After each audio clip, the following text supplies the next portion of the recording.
sorry, presentasi perdana dari kelompok 7. Kira-kira kelompok 7 siapa saja bisa raise hand? Biar naik.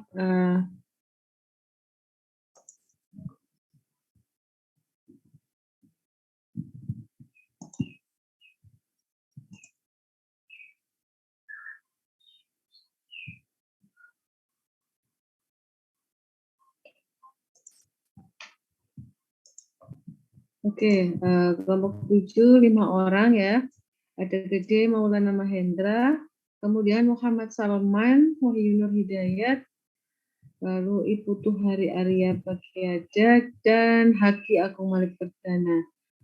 Oke, dari teman-teman ini nanti yang share screen siapa ya, Dek? Izin jawab, Bu. Moderatornya, Bu, si Galih Kencana. Moderatornya dari Galih Kencana. Galih Kencana kelompok berapa? Izin jawab, Bu. Saya dari kelompok 4, Bu. Kelompok 4 ya? Oke. Galih Kencana. Ini kamu bisa resen juga nggak? Galih bisa resen dan naik. Oke.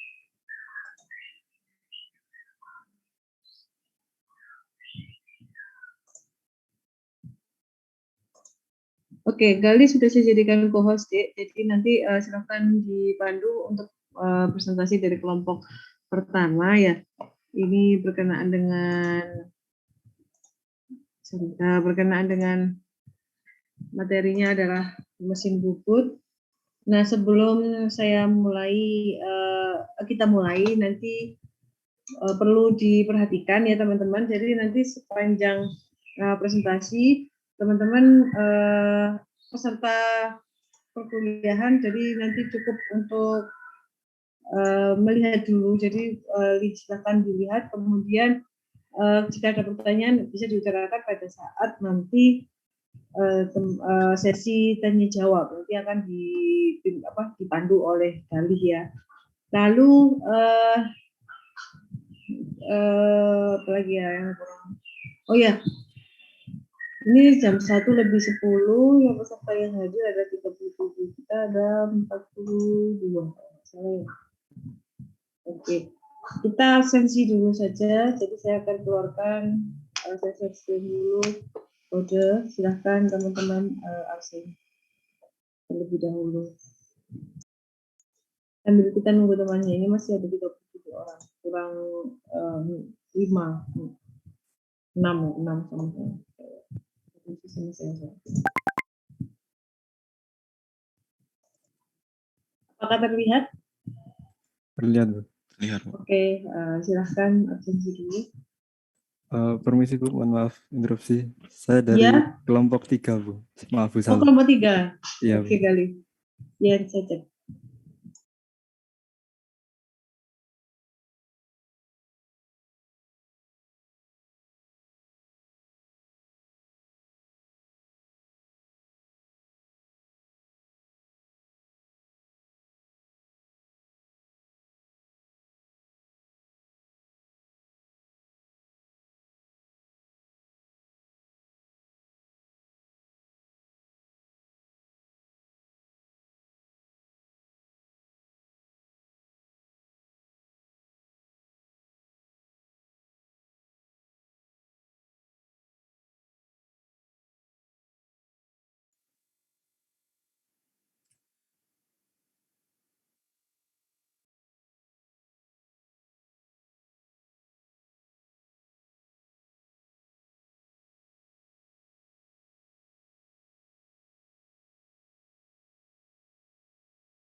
Kita tunggu 2 menit lagi ya, 1:15 untuk teman-teman yang bergabung.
Oke, saya stop share ya absensinya. Baik, kita mulai presentasi dari kelompok 7 yang akan dipimpin oleh Gali Kencana dari kelompok 3. Nanti setelah kelompok 7 selesai memaparkan materinya, silakan teman-teman jika ada pertanyaan silakan ditanyakan untuk memperdalam pemahaman teman-teman berkaitan dengan materi yang akan disampaikan. Oke, Gali silahkan dimulai presentasi dari kelompok 7. Saya serahkan momen ini ke kamu. Silakan. Baik Bu, terima kasih. Selamat siang Bu Dini Arnani, selamat siang teman-teman sekalian. Perkenalkan, nama saya Gali Kencana dari kelompok 3. Di sini saya akan menjadi moderator untuk presentasi dari kelompok 7. Izin share screen.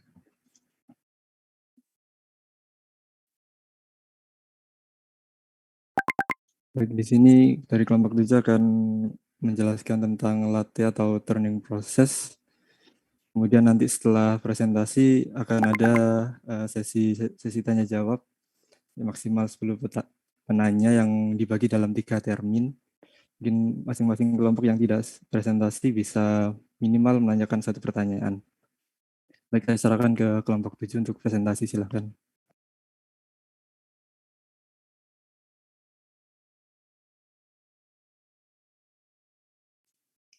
Oke, selamat siang semuanya. Jadi kami di sini kelompok 7 akan membahas tentang latte atau turning process. Jadi bisa next moderator.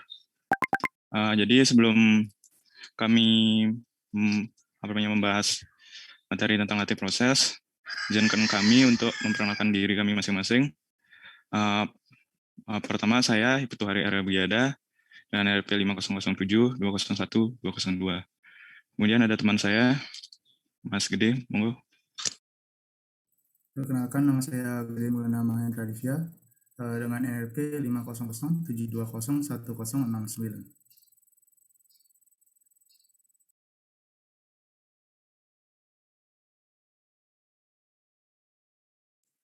Lanjut, Kak, perkenalannya.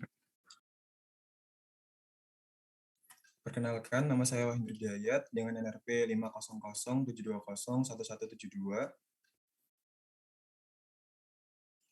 Perkenalkan, saya Hafiz Malik Burana dengan NRP 500 720 1181. Dan saya Muhammad Salman dengan NRP 5007 201 101. Baik, tanpa berlama-lama lagi, mari kita lanjut ke materinya. Oke, pertama ada pengertian ini akan dibahas oleh teman saya, Mas Wahyu Nur Hidayat. Silakan. Terima kasih atas waktu yang diberikan. Selamat siang teman-teman semua dan Ibu Dini. Yang pertama di sini saya akan menjelaskan tentang pengertian. Jadi apa sih bubut dan juga mesin bubut itu? Bubut itu merupakan suatu proses pemakanan benda kerja yang saya tanya dilakukan dengan cara memutar benda kerja kemudian dikenakan pada pahat yang digerakkan secara translasi sejajar dengan sumbu putar. Untuk mesin bubut sendiri, yaitu suatu mesin perkakas yang digunakan untuk memotong benda yang diputar. Fungsinya sebagai pengubah bentuk dan ukuran. Dengan caranya menyayat benda tersebut dengan pahat penyayat. Mungkin bisa dilanjut, moderator. Ini ada prinsip dari mesin bubut sendiri. Yang pertama itu yang diputar adalah benda kerjanya. Jadi kebanyakan dari perkakas, semisal itu ada mesin bor, saat kita membuat lubang itu kan biasanya kita benda kerjanya diam, sedangkan alat mesin bornya itu berputar. Kalau di mesin bubut, yang berputar itu adalah benda kerjanya. Kemudian mesin bubut itu menggunakan single point cutting tool. Gerak kemakan dilakukan oleh pahat, sedangkan gerak potong dilakukan oleh benda kerja. Nah, dari mesin bubut ini dapat menghasilkan benda yang lurus, kerucut, melengkung, atau beralur. Contohnya ada shaft, spindle, dan pin. Untuk cara kerja dari mesin bubut, yaitu ada gerakan utama atau main drive. Di sini ada main motion, yaitu gerakan benda kerja yang berputar. Kemudian ada adjusting motion, atau gerakan pahat memasuki kedalaman pemakanan. Ini disebut juga dengan dip of cut. Dan ada feed motion, atau gerakan pahat menyayat benda kerja. Ini ilustrasinya dari gerakan utama atau main drive. Kemudian bisa lanjut, moderator. Nah, dari tiga gerakan itu bisa dikelompokkan menjadi 3 proses bubut, yaitu ada proses bubut rata, proses bubut permukaan, dan juga proses bubut tirus atau taper. Untuk proses bubut rata dan juga tirus atau taper itu arah gerak pemakanannya sama, yaitu sejajar sumbu benda kerja. Sedangkan untuk proses bubut permukaan sendiri itu arah gerakan pemakanannya adalah tegak lurus terhadap sumbu benda kerja. Next. Kemudian selain main drive ada juga gerakan makan atau feed drive. Jadi bubut di sini dibedakan berdasarkan gerakan pemakanannya. Untuk longitudinal berarti arah pemakanannya dia sejajar sumbu benda kerja. Untuk transversal dia tegak lurus. Sedangkan angular turning ini dia membentuk sudut tertentu terhadap sumbu benda kerja. Membentuk sudut tertentu terhadap sumbu benda kerjanya. Kemudian yang sebelah kiri ini dia disebut dengan external turning karena proses pemakanan itu pahatnya berada di luar. Sedangkan yang bagian kanan disebut dengan internal turning karena pahatnya berada di bagian dalam. Oke, lanjut. Nah, di sini ada jenis-jenis proses bubut. Pada proses bubut ini ada beberapa teknik yang diterapkan. Masing-masing teknik itu memiliki tujuan atau maksud tersendiri. Selain itu, perbedaan teknik pembubutan juga dapat mempengaruhi geometri dan dari hasil pengerjaan. Berikut ini merupakan macam-macam teknologi pembubutan. Ada pembubutan silindris, pembubutan muka, pembubutan cutting off, pembubutan alur, pembubutan beading, pembubutan bentuk atau form, pembubutan tirus, pembubutan ulir, chamfering, dan boring atau pelubangan. Selanjutnya akan kita bahas satu persatu. Untuk pembubutan silindris, ini disebut juga dengan pembubutan rata atau pembubutan diameter. Kenapa disebut pembubutan diameter? Karena dia itu digunakan untuk mengurangi diameter benda. Untuk arah pemakanannya sejajar dengan sumbu benda kerja, dan biasanya itu digunakan untuk membentuk diameter yang seragam. Contohnya ada poros lurus.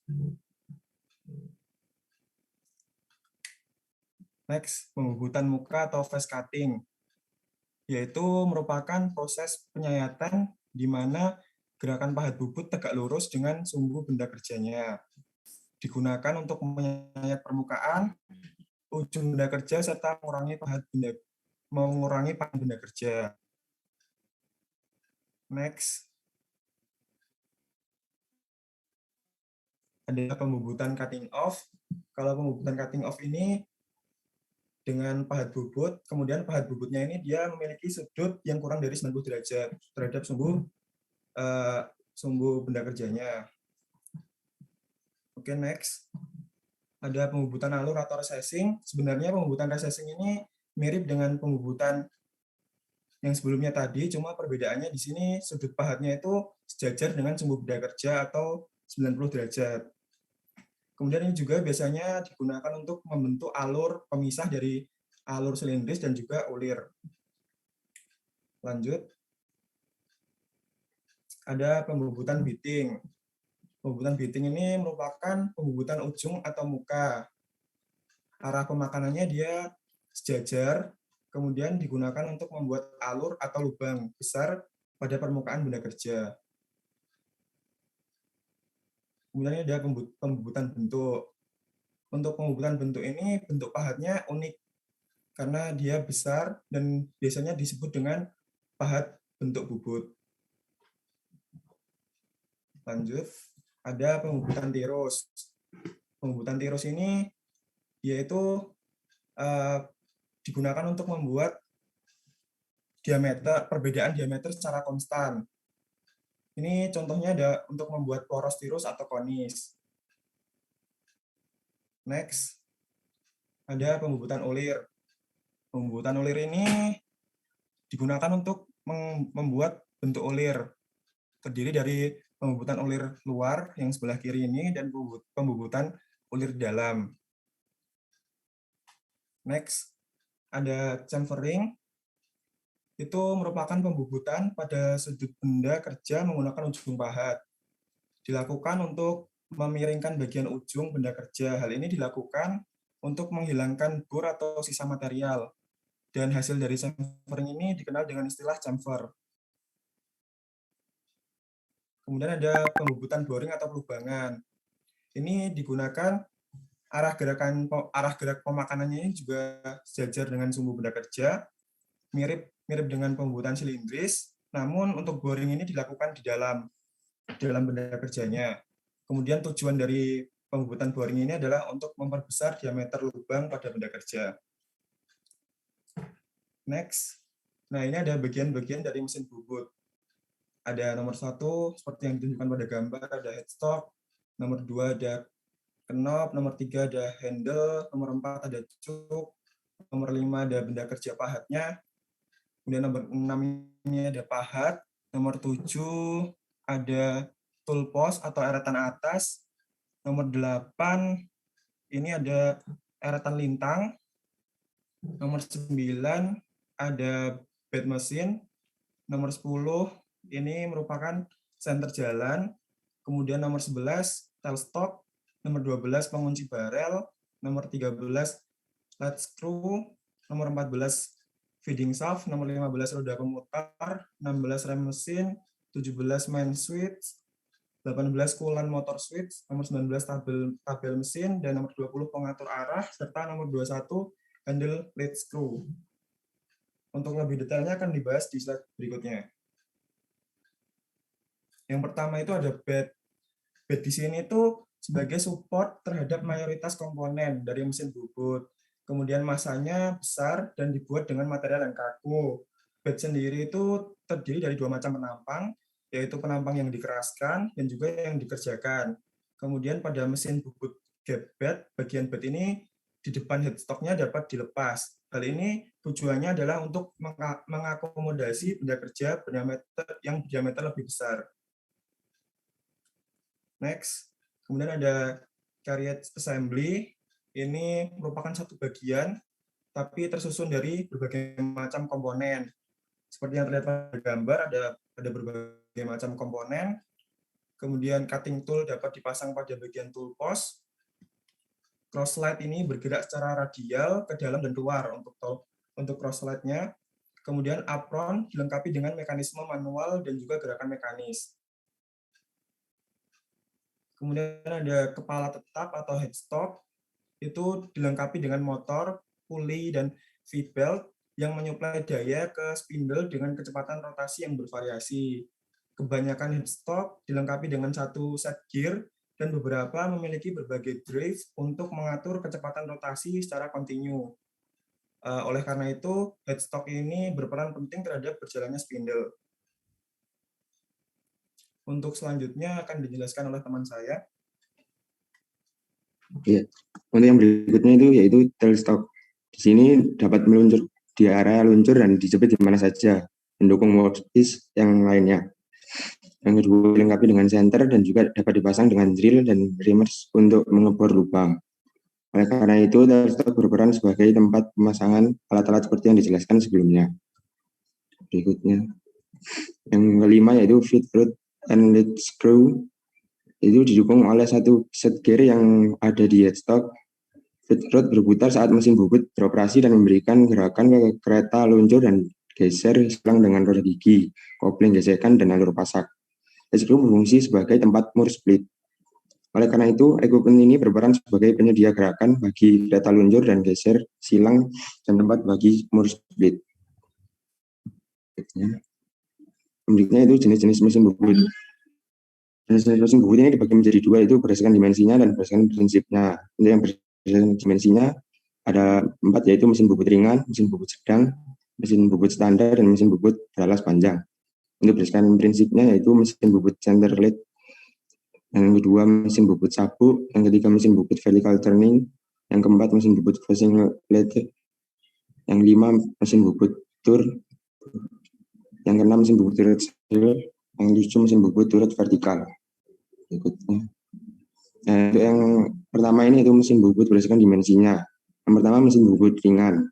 Mesin bubut ringan digunakan untuk pekerjaan ringan, sarana latihan dalam pengoperasian mesin bubut, panjangnya kurang dari 1.200 mm.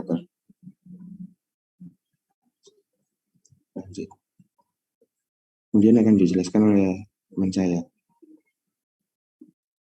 Baik, selanjutnya ada mesin bubut yang selanjutnya yaitu mesin bubut sedang atau medium lathe.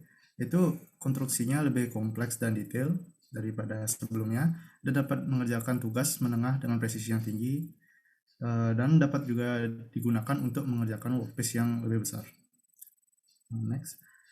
Selanjutnya ada mesin bubut standar atau standar lathe. Itu mesin bubut yang jauh lebih banyak digunakan dari portable dan medium. Dan ukurannya lebih berat dari portable, variable lathe dan medium lathe, dan daya yang digunakan juga jauh lebih besar. Dan yang terakhir adalah mesin bubut meja panjang atau long bed lathe. Ini merupakan jenis mesin bubut yang terbesar dan dilengkapi dengan roda gigi dengan kecepatan yang maksimal.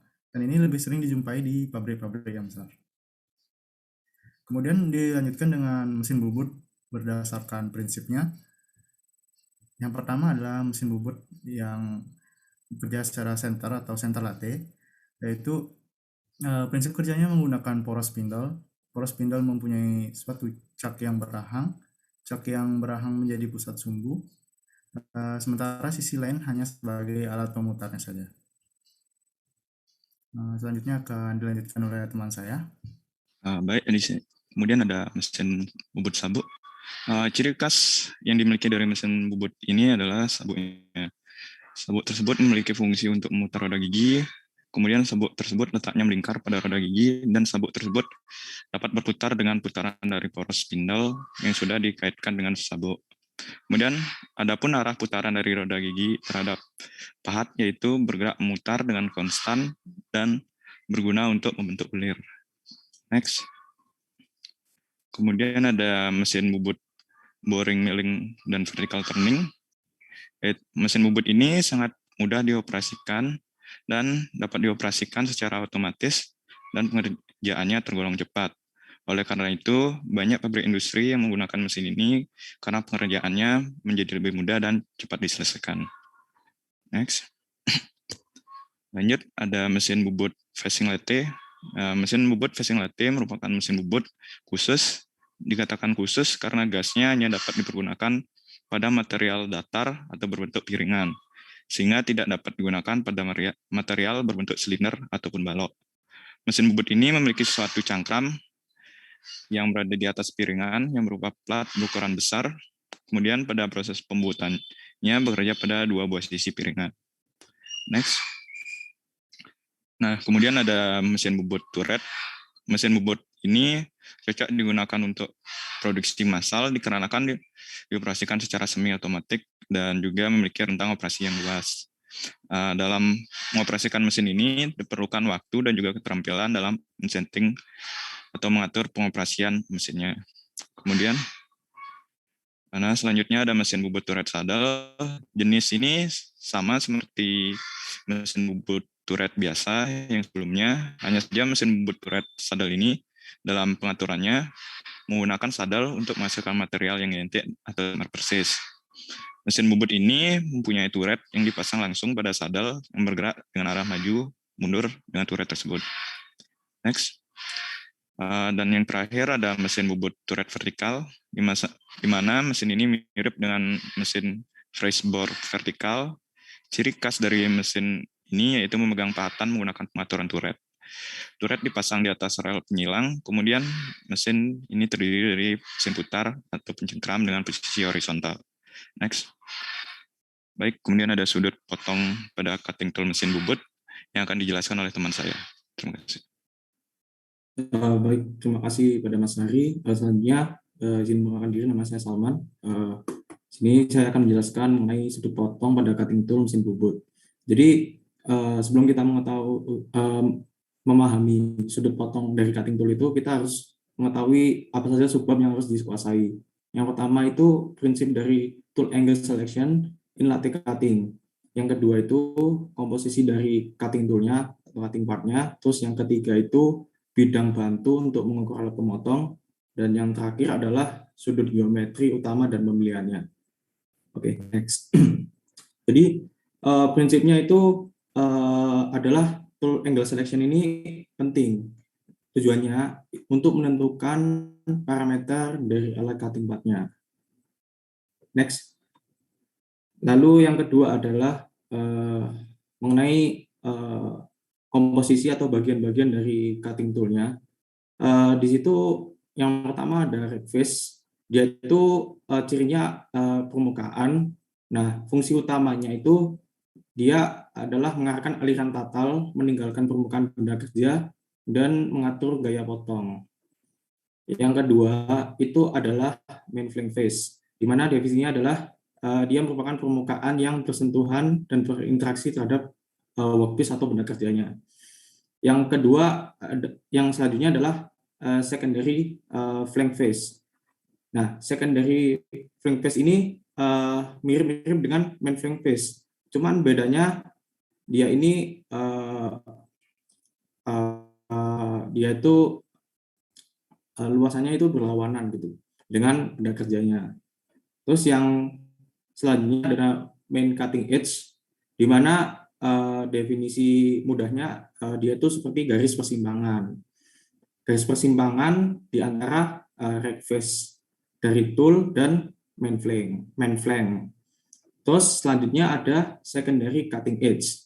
Nah, dia ini sama, mirip dengan main cutting edge. Dia itu garis persimpangan. Cuman bedanya garis persimpangan ini di antara red face dan counter flank.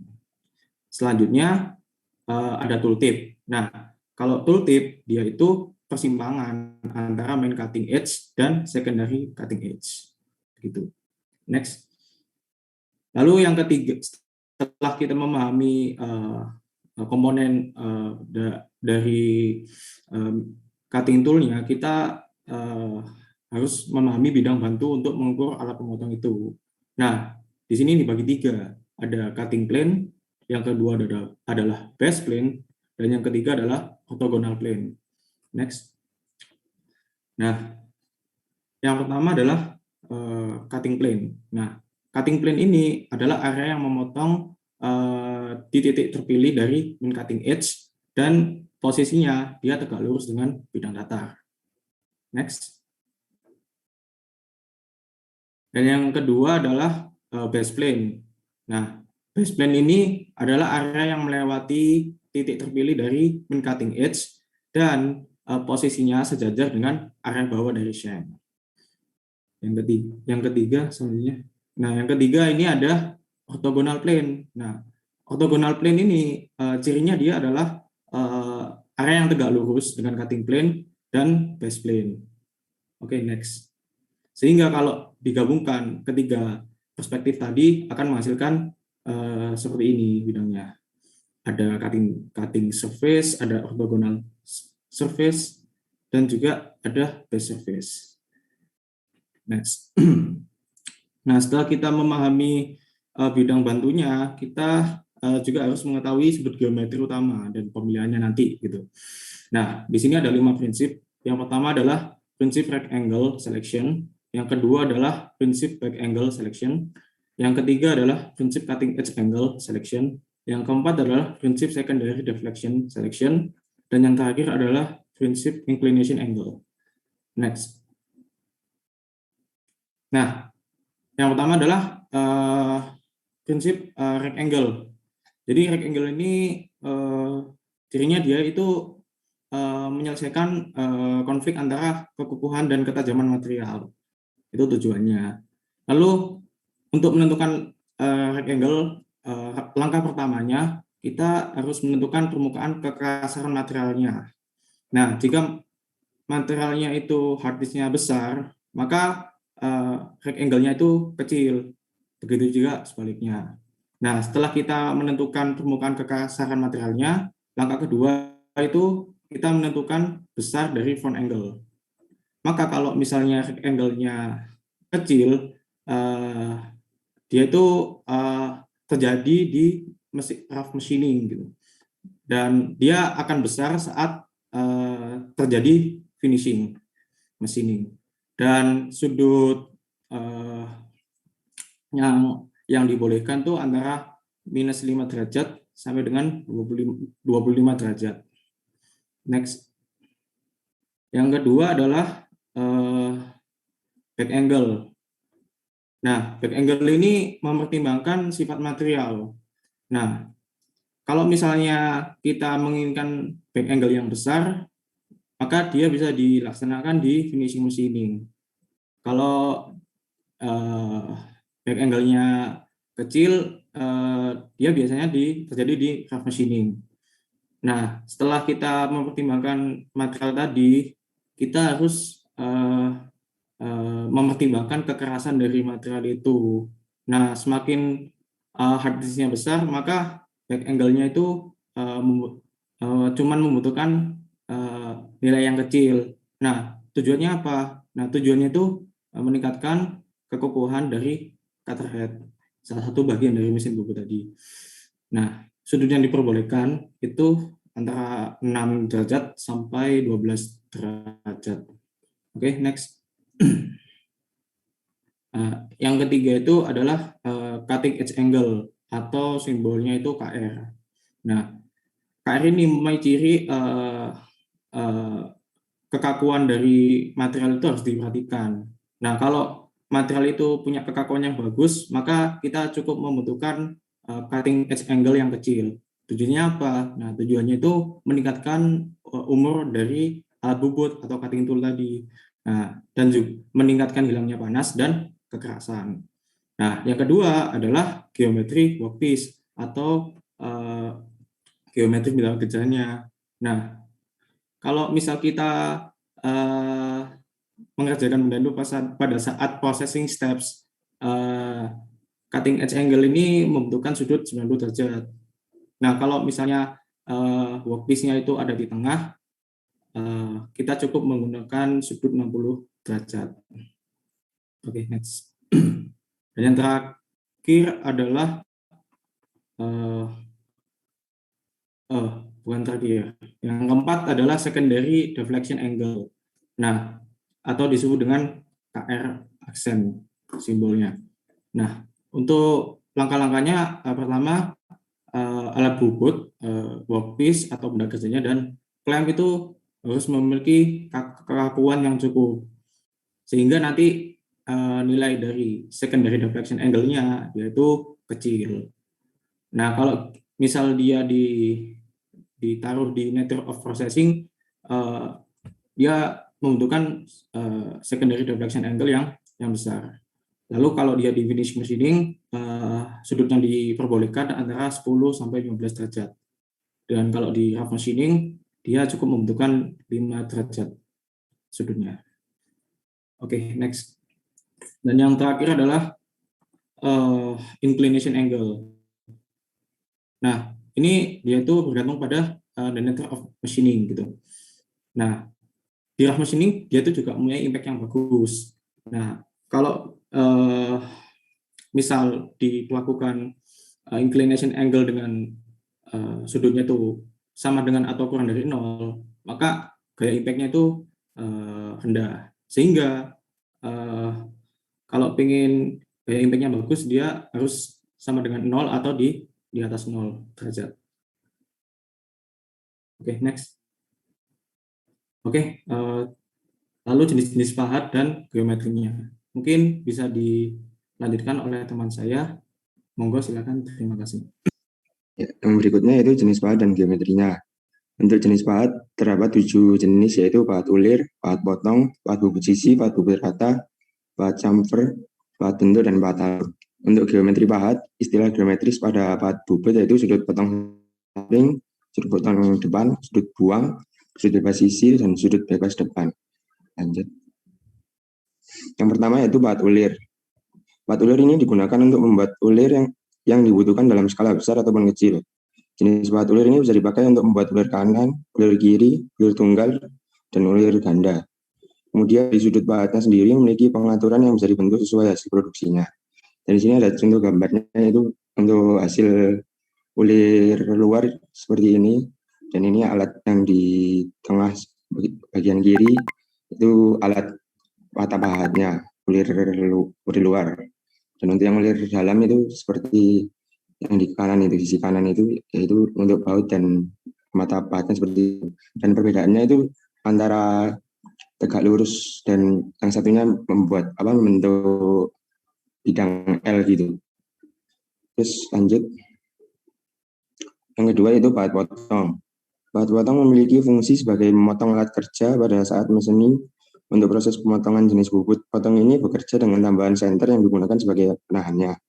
Dalam proses pemotongan tidak diperbolehkan hingga putus. Sebisa mungkin menghindari beberapa benda kerja yang melompat dari proses pembuatan beberapa perangkat.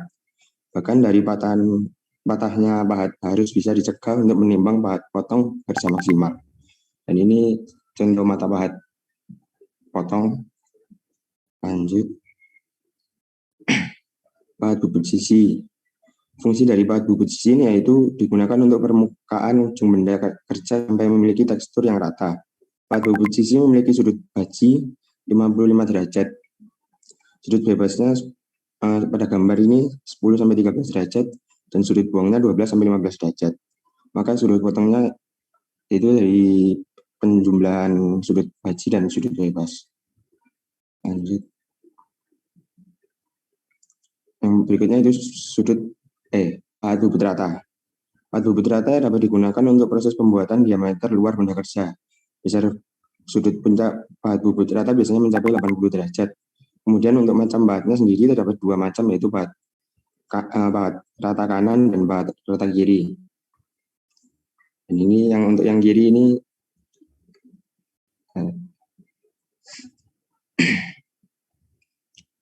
sebelumnya. Yang kiri ini adalah merupakan pahat bubut rata kiri, dan yang kanan ini pahat bubut rata kanan. Lanjut.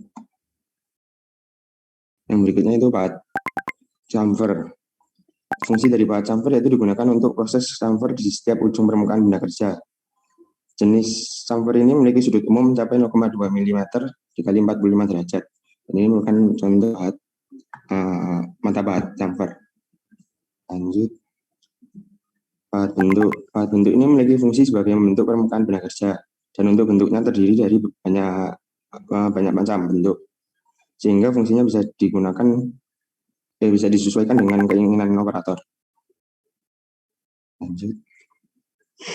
Yang berikutnya itu pahat alur. Pahat bubut sisi ini digunakan untuk membuat celah alur pada benda kerja sesuai dengan kebutuhan. Biasanya digunakan untuk membatas ketika anak mengulir benda kerja. Bentuknya hampir sama dengan lanjut. Nah, ini merupakan referensi geometri pahat. Sini terdapat tabel untuk HSS atau high speed steel, dan yang kanan ini cemented carbide. Di sini untuk yang sudut alfa itu merupakan sudut bebas, dan yang untuk beta itu sudut baji, dan yang gamma ini merupakan sudut buang. Setiap materialnya berbeda-beda antara sudut alfa, beta, dan gammanya. Lanjut.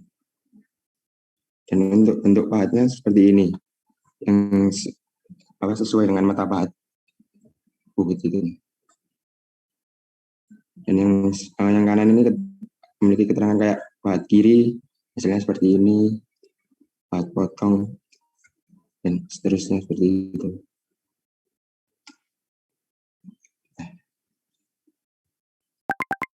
Kemudian akan dijelaskan oleh teman saya. Baik, kemudian ada parameter yang diatur. Ada 3 parameter utama pada setiap proses bubut. Pertama ada kecepatan putar spindle atau speed. Kecepatan putar spindle selalu dihubungkan dengan spindle atau semu utama dan benda kerja. Kecepatan putar diekspresikan sebagai putaran per menit atau RPM, dan kemudian kecepatan potong atau cutting speed merupakan kecepatan benda kerja yang dilalui oleh pahat atau keliling benda kerja. Secara sederhana, kecepatan potong didefinisikan sebagai keliling benda kerja dikalikan dengan kecepatan putar. Next. Kedua, ada parameter gerakan makan atau feed. Jarak yang ditempuh oleh setiap benda kerja berputar 1 kali. Satuan F adalah milimeter atau per putaran. Kemudian ditentukan oleh kekuatan mesin, material benda kerja, material pahat, dan bentuk pahat. Kemudian gerak makan atau F atau feed biasanya ditentukan dalam hubungannya dengan kedalaman potong atau A. Gerak makan berharga sekitar sepertiga sampai dengan 1/20 A atau sesuai dengan kehalusan permukaan. Kemudian ketiga ada kedalaman potong atau depth of cut yang merupakan bagian benda kerja yang dibuang atau jarak antara permukaan yang dipotong terhadap permukaan yang belum terpotong. Next. Nah, kemudian ada setting posisi pahat terhadap benda kerja.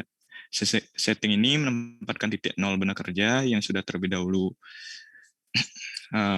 kita tentukan dengan semu price dengan semu piece of price terhadap 3 benda kerja dengan cara penyayatan manual. Next. Sesuai yang dapat dilihat pada gambar, posisi piece of price yang di tengah menempati referensi titik 0 pada benda kerja. Setting ini dilakukan untuk mengecekkan posisi ujung pahat bubut terhadap semu mesin bubut atau semu benda kerja agar nantinya hasil dari pahatan sesuai dengan keinginan. Kemudian, next, berikut ada video contoh proses penyetingan posisi pahat terhadap benda kerja.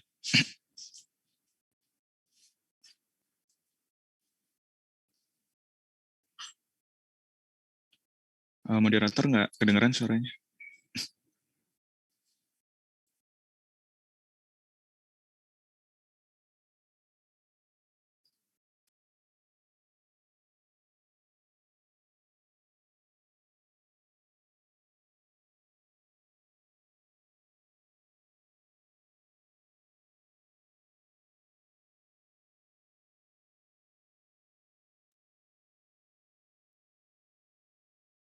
Keselamatan kerja agar saya tidak terpercik. Nah, caranya gimana? Kita cari kertas tipis, potongan kertas, kita basahin. Nah, di sini masih ada sisa coolant, saya basahin dengan coolant. Ya.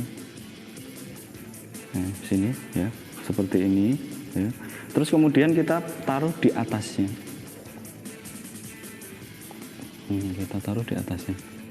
Ya, kita taruh di atasnya. Terus kemudian kita arahkan benda kerja itu mendekati, kita kombinasi ya. Di sini handle untuk sumbu Z dengan sumbu X kita kombinasikan ya, biar cepat.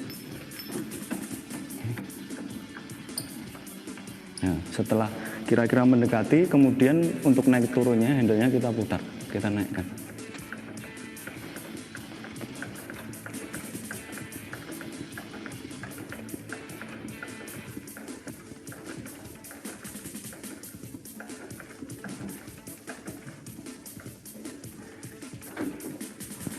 kita paskan, ya.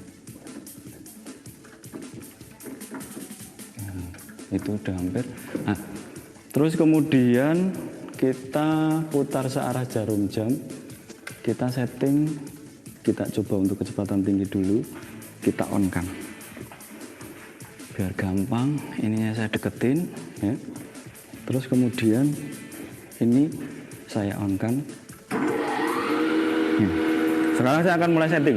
Nah, settingnya saya akan menaikkan meja ini sampai dengan kertasnya menyentuh end mill atau pisau freeze dengan pelan-pelan.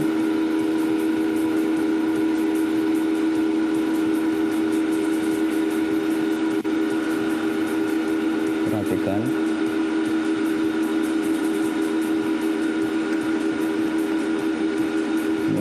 Saya naikkan pelan-pelan, belum menyentuh ya.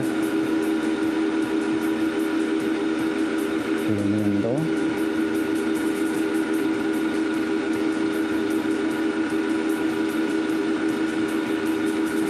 Harus sabar.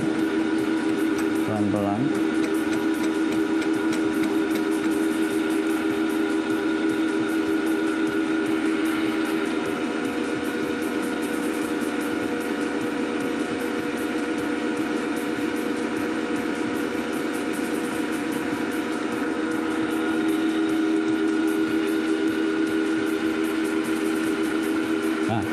Ketika kertasnya sudah bergerak seperti itu, maka posisinya itu sudah antara pisau freeze dengan benda kerja itu sudah mepet.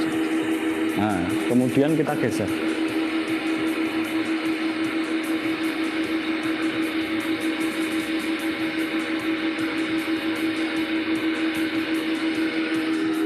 Baru kita matikan.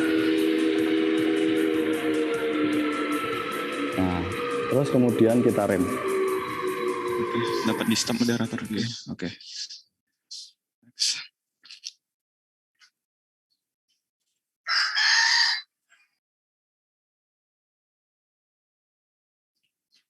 Lanjut moderator. Oke.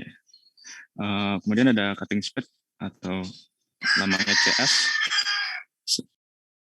Adalah kemampuan alat potong menyayat bahan dengan aman, menghasilkan total dalam satuan panjang per waktu, atau dalam satuan lain yaitu meter per menit atau feet per menit.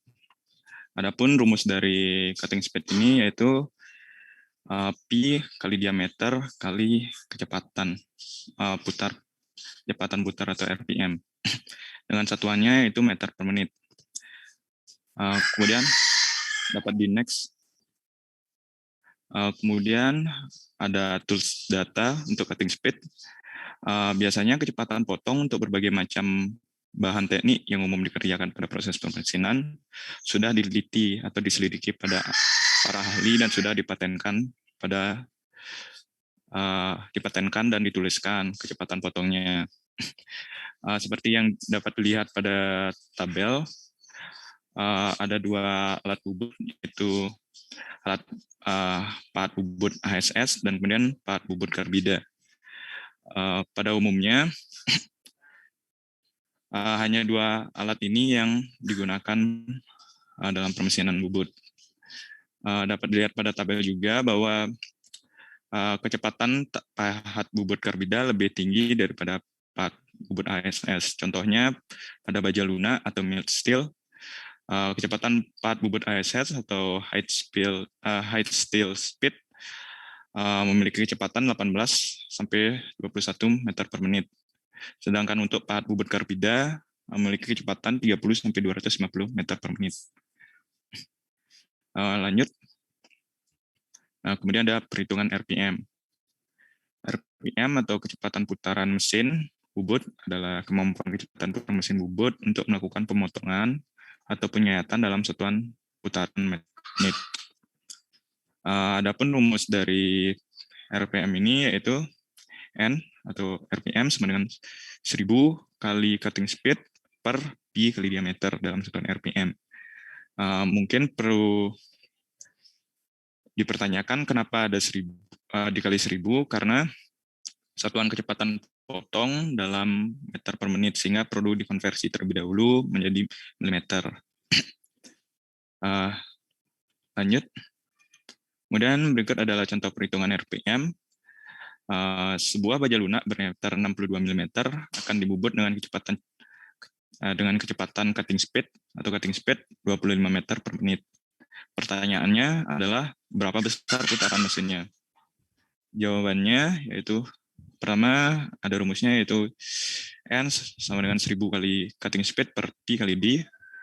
Kemudian tinggal disubstitusi dari cutting speed-nya dan juga diameternya. Kemudian lanjut ada N sama dengan 1000 kali 25 per 3,14 kali 62.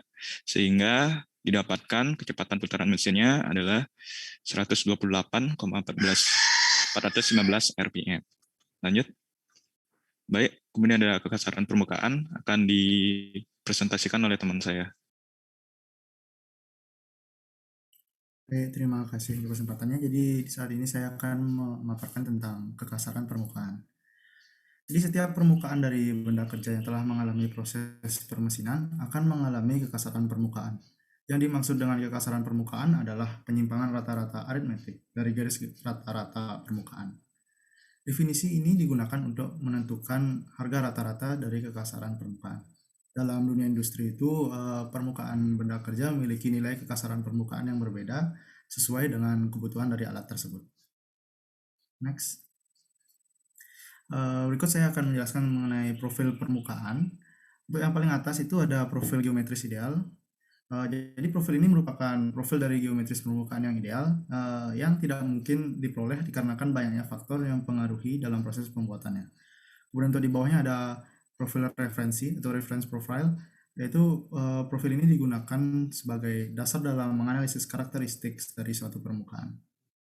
Bentuknya sama dengan bentuk profil geometris ideal, tetapi dikatakan tepat menyinggung puncak tertinggi dari profil terukur pada panjang sampel yang diambil dalam pengukuran. Kemudian di bawahnya lagi ada profil terukur yang berbentuk seperti grafik itu, yaitu profil dari suatu permukaan yang diperoleh melalui proses pengukuran. Profil inilah yang dijadikan sebagai data untuk menganalisis karakteristik kekasaran permukaan produk permesinan. Kemudian di bawahnya lagi di sebelahnya ada profil tengah. Profil tengah itu adalah profil yang berada di tengah-tengah dengan posisi sedemikian rupa yang bisa dilihat seperti pada gambar, sehingga jumlah luas bagian atas profil yang tengah sampai pada profil terukur sama dengan jumlah luas bagian bawah profil tengah sampai dengan profil terukur. Profil tengah ini sebetulnya merupakan profil referensi yang digeserkan ke bawah dengan arah tegak lurus terhadap profil geometris ideal sampai pada batas tertentu yang membagi luas penampang permukaan menjadi dua bagian yang sama, yaitu bagian atas dan bawah. Mohon maaf, sebenarnya di sini ada satu profil lagi tapi tidak dituliskan. Teman-teman bisa lihat ini ada tulisan panjang sampel 5 mm, di atasnya itu ada garis. Nah, itu garis tersebut merupakan profil dasar. Profil dasar adalah profil referensi yang digeserkan ke bawah hingga tepat pada titik paling rendah pada profil terukur. Oke, bisa selanjutnya. Nah, kemudian selanjutnya ada parameter permukaan. Yang pertama adalah kedalaman total atau peak to valley dengan lambang RT. Kedalaman total ini adalah besarnya jarak dari profil referensi sampai dengan profil dasar atau yang dari atas sampai bawah. Dan satuannya adalah mikron. Kemudian yang kedua adalah kedalaman perataan atau peak to mean line dengan lambang RP. Itu kedalaman perataan merupakan jarak rata-rata dari profil referensi sampai dengan profil terukur. Bisa juga dikatakan bahwa kedalaman perataan merupakan jarak antara profil tengah dengan profil referensi. Kemudian yang terakhir ada kekasaran rata-rata aritmetis atau mean roughness index dengan lambang RA. Jadi kekasaran rata-rata merupakan harga rata-rata secara aritmetis dari harga absolut antara harga profil terukur dengan profil tengah. Oke, lanjut. Nah, di sini ada video video ini merupakan bagaimana proses untuk mengukur kekasaran permukaan. Nah, kebetulan di sini yang diukur adalah objeknya yaitu tali pengikat dengan alat yang bernama SRT 6200. Di video kali ini Mas saya moderator, akan demonstrasi mungkin cara penggunaan di play ulang, saya sudah set ke 6200. 3 menit 9 detik tadi. Nah, biar langsung prosesnya ini.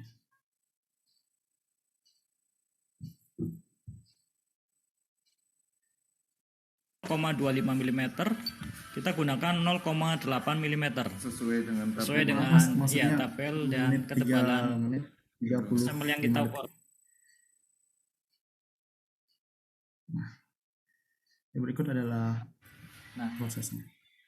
lihat dulu untuk anak panahnya, kalau sudah posisi titik tengah di 0, itu artinya sudah siap dan tinggal tekan tombol start.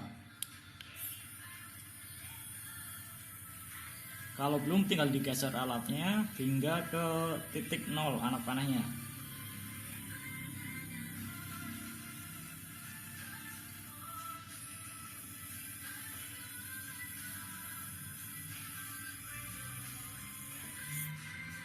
Nah, ini nilainya 2,084. Nah, dari video tadi didapat kasaran rata-rata atau dengan lambang RA itu senilai 2,804 pada tali pengikat tersebut.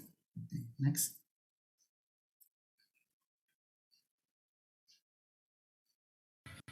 Lihat dulu untuk anak. Berikut merupakan tabel angka kasaran permukaan yang sudah dengan standar ISO. Jadi pada di kiri ini terlihat tabel yang ada kelas kekasaran, kemudian harga RA, satuan mikron, toleransinya, dan panjang sampel. Kemudian di tabel pada kanan ini kita lihat metode pengerjaan. Itu yang paling atas ada pembubutan atau turning, itu dengan tingkat kekasaran 0,8 sampai 50 mikron. Jadi itu termasuk pada kelas kekasaran N6 sampai dengan N12. Oke, selanjutnya. Kemudian ada penulisan kekerasan permukaan pada gambar teknik. Jadi pada gambar teknik itu kasaran permukaan biasanya dilambangkan dengan simbol yang berupa segitiga sama sisi dengan salah satu ujungnya menempel pada permukaan. Pada segitiga ini juga terdapat beberapa angka dan simbol yang memiliki beberapa arti. Jadi yang pertama A, dilihat pada gambar, yaitu nilai kekerasan permukaan atau RA lambangnya.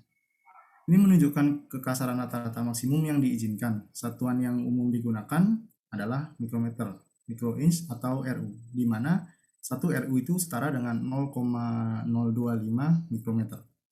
Kemudian yang B yaitu cara pengerjaan produksi, berarti penyelesaian akhir dari permukaan dilakukan dengan suatu proses yang ditentukan, misalnya proses freeze, pengerasan, pelapisan, dan sebagainya.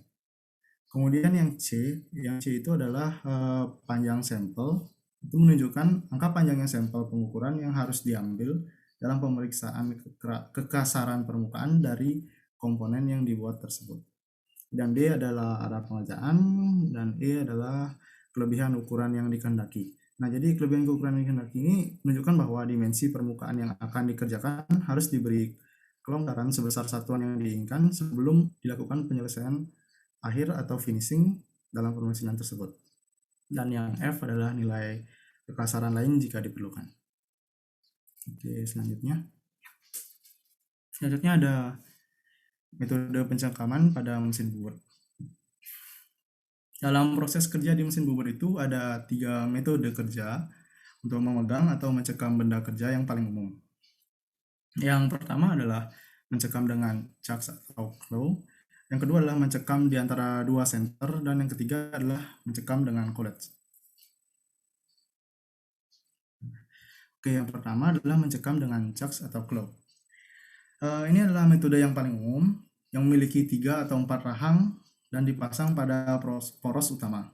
Sebuah chuck 3 rahang digunakan untuk mencengkram benda kerja silinder sedemikian rupa sehingga permukaan mesin konsentris dengan benda kerja. Sedangkan dengan chuck 4 rahang, masing-masing rahangnya dapat disesuaikan secara independen oleh rotasi dari ulir di kuncinya. Meskipun pemasangan akurat dari benda kerja dapat memakan waktu yang lebih lama, tapi catok 4 rahang sering diperlukan untuk mencekam benda yang tidak silindris. Untuk mengubah keakuratan sentris atau dalam kasus di mana permukaan kerja tidak benar-benar silinder. Yang kedua ada mencekam di antara dua senter. Jadi memegang benda kerja di antara dua senter pada mesin bubut dilaksanakan dengan cara menumpu ujung-ujung benda kerja dengan senter yang dipasang pada kepala tetap atau headstock dan pada kepala lepas atau tailstock. Selain senter, alat bantu yang lain itu bisa dilihat di gambar, yaitu yang diperlukan yaitu adalah pemegangan benda kerja atau disebut dengan pembawa, yang kemudian ada plat pembawa atau plat penggerak, driving plate. Jadi yang akan saya jelaskan di sini karena alatnya lumayan banyak.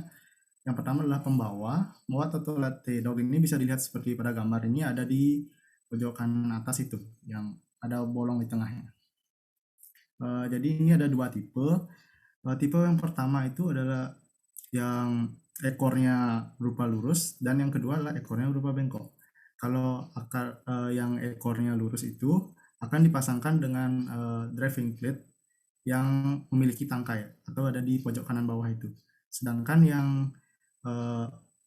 pembawa yang ekornya bengkok akan dipasangkan pada plat pembawa dengan yang memiliki bolong-bolong ini di sebelah kirinya.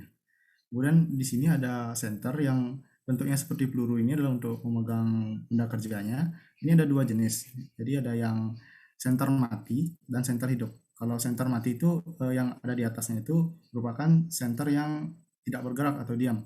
Sedangkan kalau senter hidup yang di bawahnya itu adalah senter yang dapat berputar mengikuti benda kerja. Oke, lanjut. Nah, jadi sekarang ada mencekam dengan collets. Collets digunakan untuk mencekam benda kerja halus, umumnya diameter kecil dan membutuhkan presisi yang baik. Collets merupakan pencekam yang punya lubang yang bisa disetel kencang kendornya. Penggunaan collets dicekam terlebih dahulu di cap bubut, kemudian setel sentrisnya dan dikencangkan. Setelahnya, benda kerja dicekam di collets yang sudah dipasang tersebut. Oke, lanjut.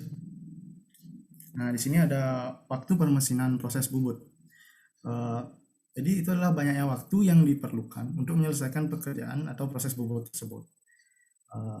Untuk rumusnya itu waktu permesinan bubut rata-rata yaitu sama dengan panjang bubutan rata-rata dibagi kecepatan pemakanan. Secara matematis bisa ditulis dengan TM sama dengan L per F dan mendapat hasil akhir berupa menit. L besar di situ merupakan panjang total pembubutan rata-rata dan F besar itu merupakan kecepatan pemakanan yang satuannya milimeter per menit. Kemudian L besar merupakan LA ditambah L, di mana LA merupakan jarak start pahat dan L merupakan panjang pembubutan rata. Sedangkan F kapital sama dengan F dikali N. F yang kecil itu merupakan pemakanan dalam satu putaran dan N adalah putaran benda kerja. Oke, lanjut. Nah, untuk kasus yang tadi itu diketahui putaran benda kerjanya, sedangkan bila tidak diketahui putaran benda kerja, kita bisa mencari putaran benda kerja dengan rumus sebagai berikut, yaitu N sama dengan putaran benda kerja sama dengan CS atau cutting speed, kecepatan potong dibagi V dikali D, yaitu diameter mula-mula dari benda kerja. Oke, lanjut.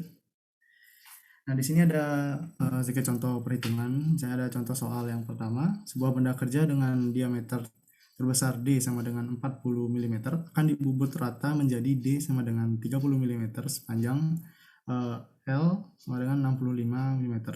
Dengan jarak start pahat LA yaitu 4 mm. Data-data parameter permesinan ditetapkan sebagai berikut. Untuk putaran mesin yaitu 500 putaran per menit dan pemakanan mesin dalam satu putaran yaitu 0,05 mm per putaran. Pertanyaannya adalah berapa waktu yang diperlukan untuk melakukan proses pembubutan rata sesuai data di atas apabila pemakanan dilakukan satu kali pemakanan atau proses.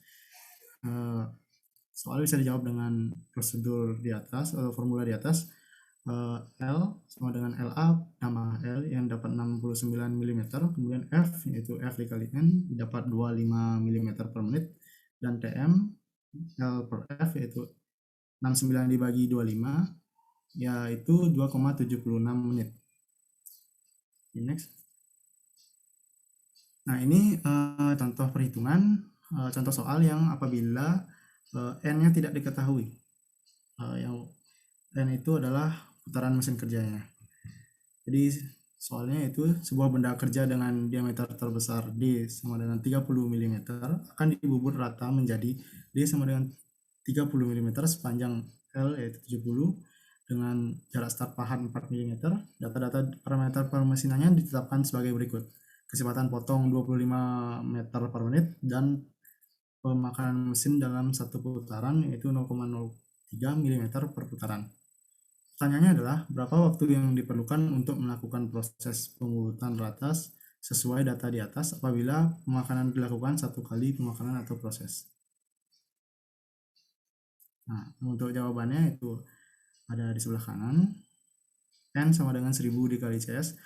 Kenapa dikali 1000? Karena di CS atau cutting speed-nya itu masih dalam meter, yaitu 25 meter per menit. Sedangkan yang kita inginkan di sini adalah milimeter, maka dari itu dikali 1000. 1000 dikali 25 dibagi 3,14 dikali 30 didapat mendekati 265 rpm. Kemudian L-nya yaitu 74 mm dan F-nya adalah 7,95 mm per menit, sehingga TM atau time machiningnya adalah 9,308 menit. Sekian.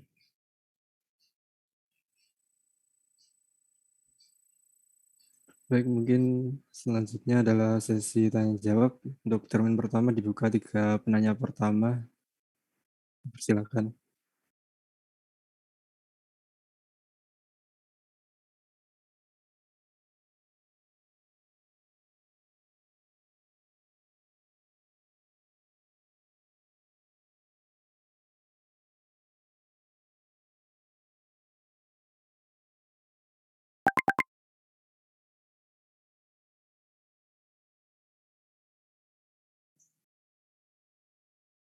Oke, mungkin yang presentasi mungkin sama Galih bisa lower hand dulu.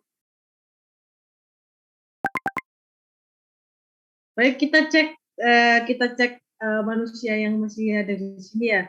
Saya kasih waktu, saya hitung waktu 5 detik. Kira-kira ada berapa orang yang raise hand? Ya, maksudnya yang masih bangun. Ya, saya mulai dari sekarang. 1, 2, 3, 4, 5. Oke, stop. Ini ada yang masih aktif ini cuman ada 23 orang ya. Yang lain ini ketiduran pasti berarti. Maaf Ibu, saya lupa resennya di mana ya? Oh, resennya di mana? Di reaction deh.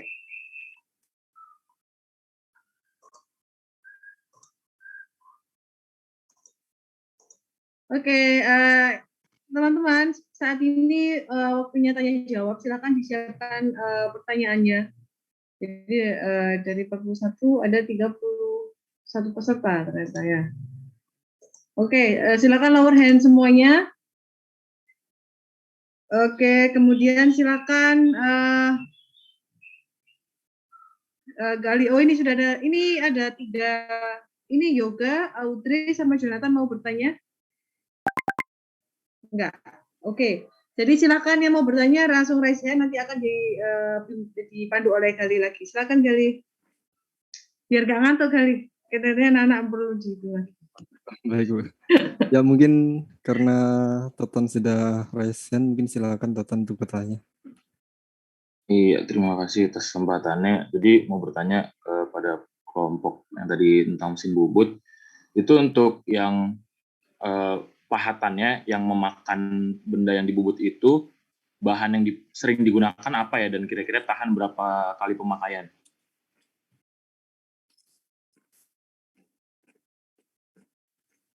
Baik, untuk kelompok 7, apa pertanyaan mau ditampung dulu atau dijawab satu-satu? Ditampung dulu aja, Cek. 3, 1 termin. Nanti Oh, biar baik. ada kesempatan dari kelompok 7 untuk mencari jawaban. Oh, baik. Untuk selanjutnya ada Dimas Rizky Fitrasari. Silakan untuk bertanya. Terima kasih kesempatannya. Saya Dimas, NRP 02117400000121. Yang ingin saya tanyakan, yang tadi ya terkait jenis-jenis mesin bubut yang mirip dengan mesin milling, mesin freeze. Nah, itu kan tadi ada yang nyebutnya mirip. Lalu di antara kedua itu bedanya apa ya? Antara mesin yang vertikal apa tadi, kalau bisa slide-nya ditampilkan, bisa dicek di situ. Ada salah satunya mesin bubut vertikal dan seterusnya apa gitu. Nah, itu apa bedanya dengan mesin freeze? Terus saya juga mau terima kasih karena saya dari kelompok milling atau freeze yang tadi videonya ditampilkan. Bisa cukup membantu pemahaman nanti biar kelompok kami tidak terlalu panjang membawakan presentasi. Terima kasih.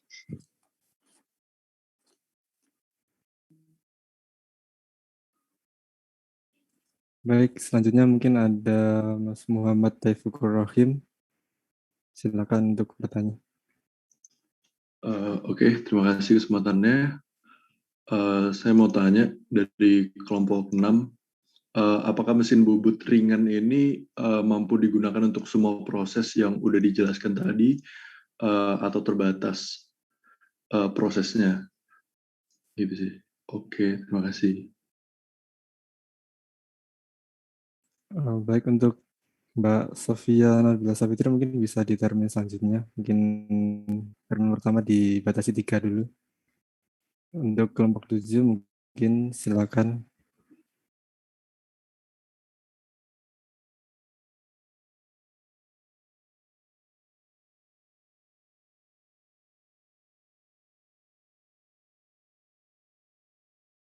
Sebentar ya moderator, masih diskusi.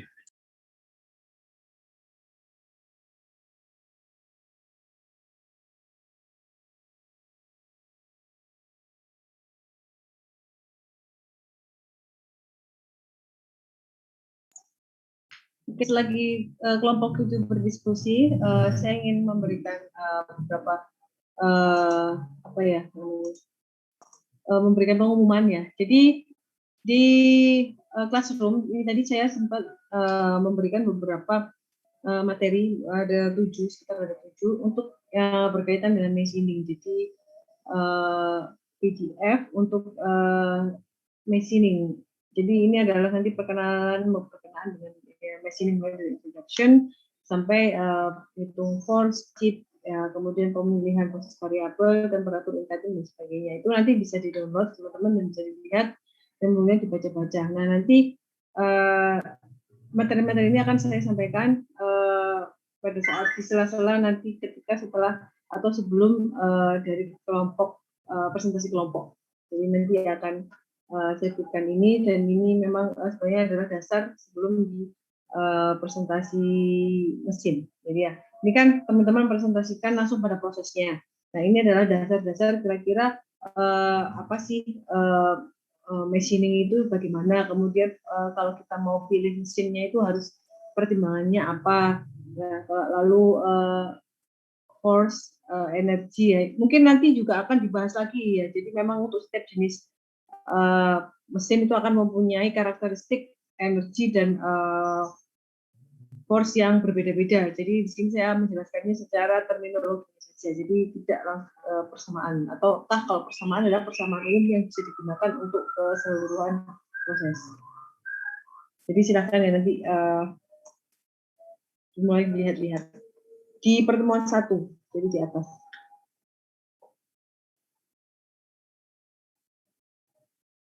Baik, silakan kelompok 7 jika sudah.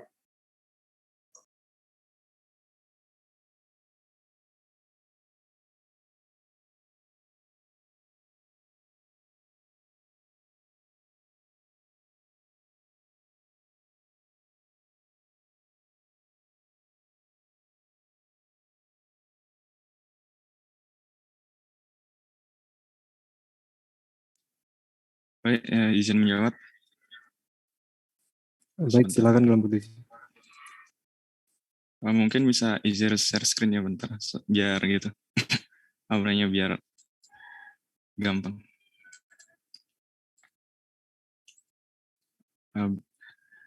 Mungkin moderator bisa bentar, atau tak kirim linknya.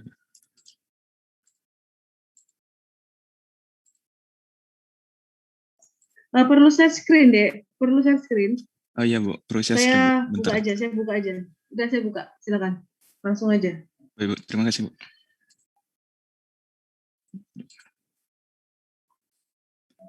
Tadi kan dari pertanyaan Mas Dimas kalau nggak salah, apa perbedaan antara mesin bubut vertikal dengan yang fresh dari milling kalau nggak salah tadi.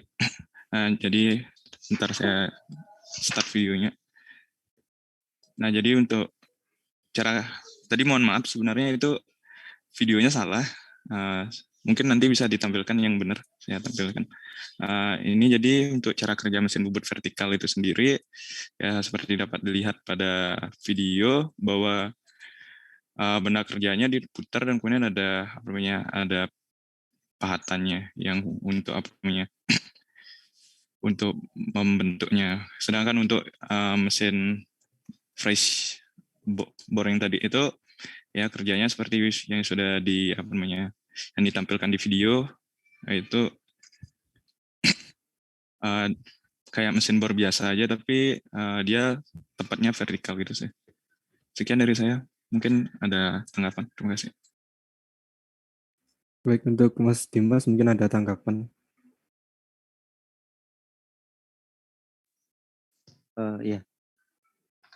Sebenarnya masih sedikit bingung ya karena kan barusan dimiripkan dengan mesin bor lah. Berarti kan malah istilahnya bawa problem baru karena kita harus tahu bedanya sama mesin drill yang biasa.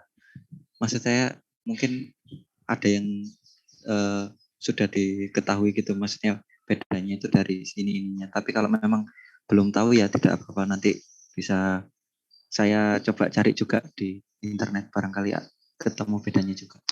Terima kasih.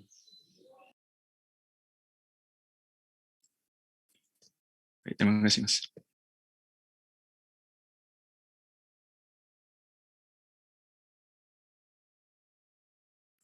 Baik, untuk kelompok 7 mungkin ingin menjawab pertanyaan dari Mas Toton dan Mas Muhammad Taufikur Rahim.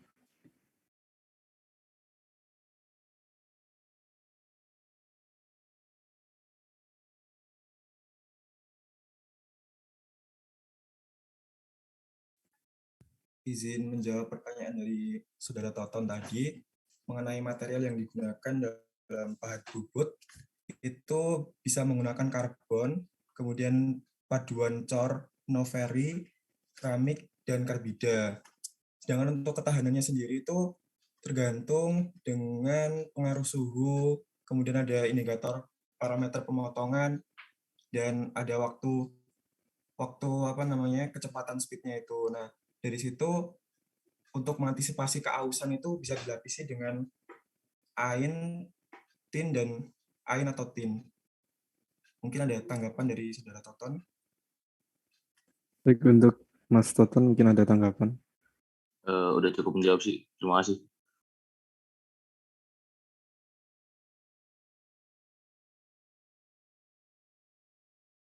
Baik, mungkin kelompok 7 ingin menjawab pertanyaan terakhir di termin pertama ini dari Mas Muhammad Taufikur Rahim.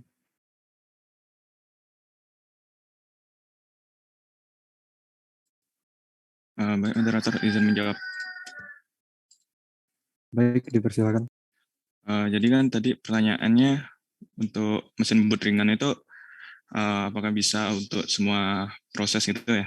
Jadi jawabannya mesin bubut ringan ini hanya bisa digunakan untuk pekerjaan ringan saja, contohnya seperti keperluan rumah tangga dan memotong benda yang berukuran kecil, gitu sih. Semoga menjawab. Terima kasih. Baik, untuk Mas Muhammad Taufikur Rahim mungkin ada tanggapan. Cukup. Terima kasih. Baik, karena termin pertama semua pertanyaan sudah dijawab, saya buka untuk termin kedua untuk 3 penanya. Dipersilakan.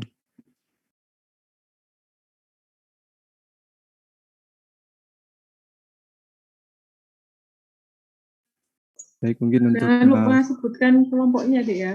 Kelompok kan ke setiap kelompok wajib untuk memberikan satu pertanyaan ya. Jadi jangan lupa nanti sebutkan kelompoknya. Tadi Topan dari kelompok berapa? Saya tulis dengan di sini. Saya dari kelompok 5, Bu. Oke, Dimas. Dari kelompok 2, Bu. Oke, terima kasih. Muhammad Taufik Kurokin. Kelompok 6, Bu. Oke, terima kasih. Silakan sekarang terlebih dahulu. Jangan lupa sebutkan kelompoknya ya. baik untuk Mas Kusuma Freda Buana, silakan untuk bertanya. Baik, terima kasih atas kesempatannya. Saya Kusuma Freda Buana dari kelompok 8. Saya ingin bertanya, prosedur keselamatan kerja saat menggunakan mesin bubut ini seperti apa ya, Mas? Baik, untuk yang kedua ada Mas Rizal Haidar Razan, silakan untuk bertanya. Terima kasih Mas Galih. Izin bertanya, saya Rizal Haidar Razan dari kelompok 6.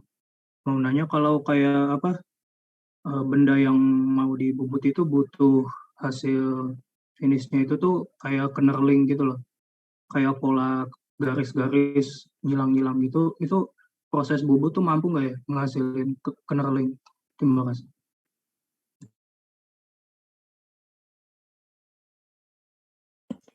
Baik, untuk yang ketiga ada Mas Raffi Fadlur Rahman, dipersilakan untuk bertanya. Baik, terima kasih moderator.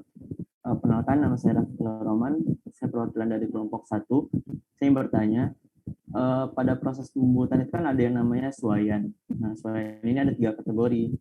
Nah, apa aja sih dari ketiganya, dan kalau boleh dijelaskan sedikit. Sama tadi ada dijelaskan tentang sudut potong. Nah, sudut potong ini saya masih agak kurang paham. Ini sudut potong ini sudut antara apa dan apa. Mungkin bisa dipaparkan kembali. Terima kasih.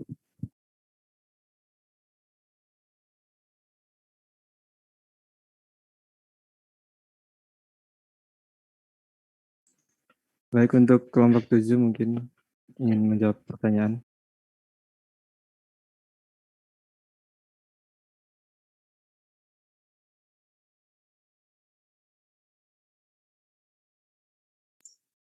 Silakan disiapkan pertanyaannya dari kelompok 4 ya. Dari kelompok 4 belum bertanya di sini yang saya lihat 1, 2, 3 ini dari Galih. 3 boleh bertanya silakan, tapi tidak wajib karena sudah diwakili oleh Galih menjadi moderator.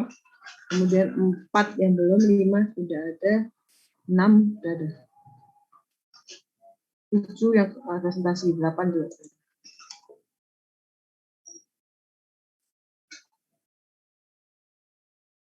Izin menjawab pertanyaan dari Mas Rizal tadi.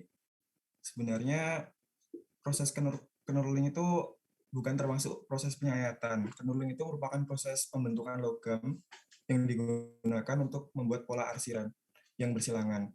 Tapi sebenarnya ini juga bisa dilakukan di mesin bubut.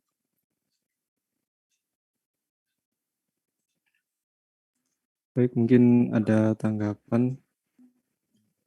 Cukup menjawab, terima kasih. Baik, mungkin dari kelompok 7 bisa menjawab pertanyaan dari Mas Kusuma Freda atau Mas Raffi Fadlur Rahman.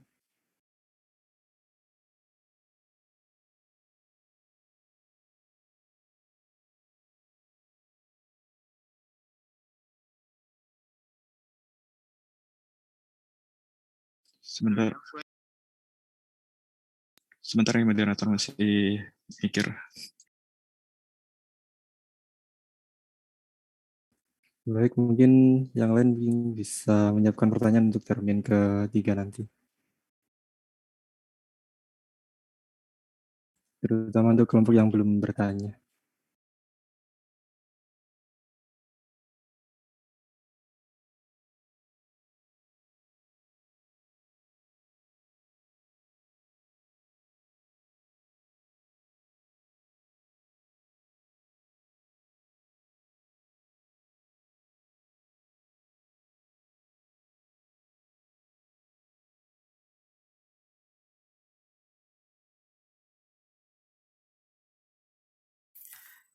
Permisi, saya izin menjawab. pertanyaan Mas Freda, Kusuma Freda. Baik, silakan. Jadi untuk keselamatan kerja itu yang pertama ada pakaian kerja, di mana pakaian kerja itu seperti ada sepatu-sepatu kerja, kacamata, dan sarung tangan kerja. Kemudian untuk dari faktor keselamatan mesin itu, untuk menjaga keselamatannya itu, yang perlu diperhatikan adalah putaran mesin, kecepatan penyayatan, kedalaman penyayatan, dan alat potongnya. Itu bisa disesuaikan dengan yang apa yang akan kita butuhkan untuk kedepannya. Kemudian untuk keselamatan alat-alat pendukung itu ada dari pahatnya sendiri. Itu dalam melaksanakan pembuatan kita harus pandai-pandai lah memilih jenis bahan pahat sesuai dengan benda kerja yang akan kita bubut. Sekian dari saya. Tidak ada tanggapan dari Mas Kusuma Freda. Baik, mungkin ada tanggapan dari Mas Freda. Cukup, terima kasih. Sama.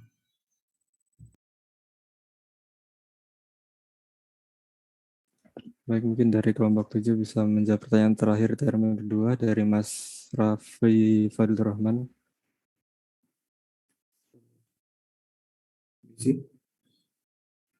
Nah, suara saya terdengar.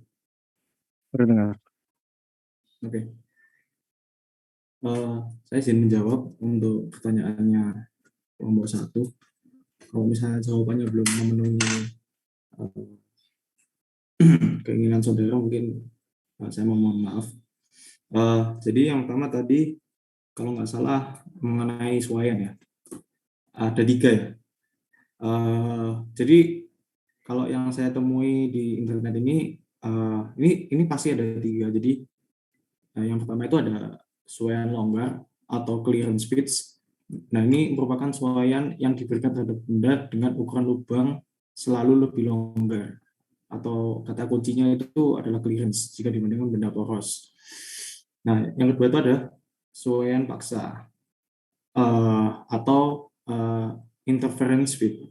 Nah, suaian ini menggunakan ukuran diameter poros lebih besar jika dibandingkan dengan lubang. Nah, suaian ini tuh biasanya menggunakan hydraulic press untuk memasangkan antara poros dan lubang. Dan yang terakhir adalah transition fit atau suaian transisi. Nah, suaian ini merupakan suaian yang tidak tentu, yang memungkinkan bisa terjadi suaian longgar dan suaian paksa. Nah, dalam hal ini sangat tergantung pada ukuran benda kerja setelah dibuat. Lalu yang kedua tadi mengenai sudut potong ya. Mungkin intinya sih kalau sudut potong yang saya pahami itu tuh dia itu menentukan parameter dari cutting tool-nya gitu. Jadi kalau benda itu mau dibubut, itu pasti ada 2 komponen, 2 elemen itu, yaitu cutting tool sama benda kerjanya. Nah, kalau misal kita nggak tahu sudut potongnya, aturannya kayak apa, maka hasil dari benda kerja yang kita inginkan tuh tidak akan maksimal. Maka mengapa ada ilmu sudut potong pada cutting tool, supaya parameternya itu bisa kita tentukan gitu. Mungkin ada tanggapan atau sanggahan dari saudara? Mungkin dari Mas Raffi Fadil Rahman kalau ada tanggapan. Oke, terima kasih izin menanggapi ya.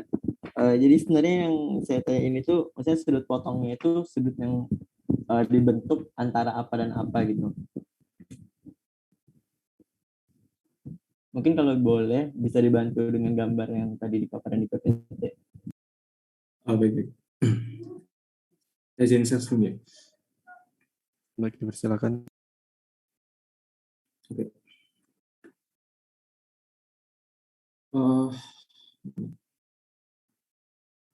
Ini nggak bisa dulu.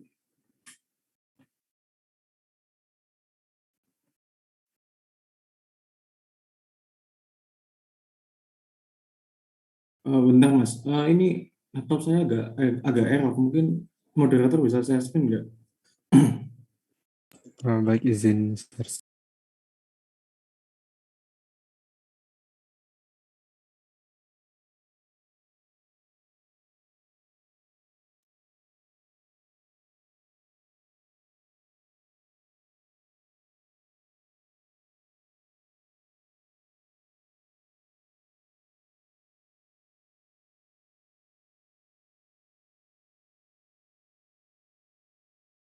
Mungkin di bagian sudut potong tadi aja, Mas Galih.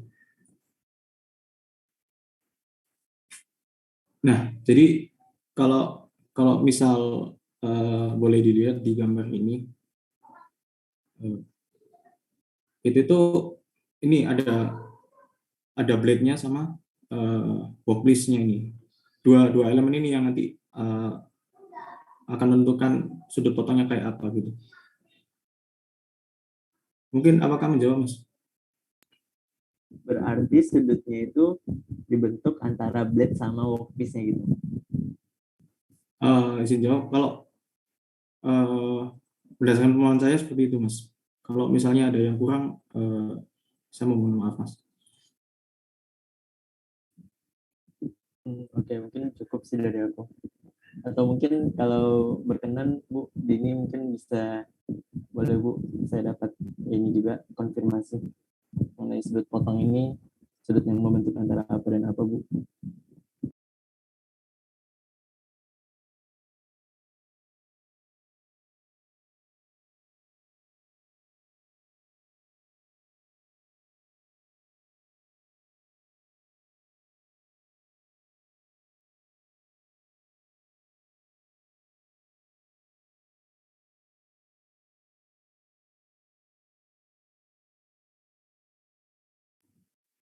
Atau mungkin nanti saja sih. Oke, mungkin cukup. Terima kasih dari kelompok yang presentasi.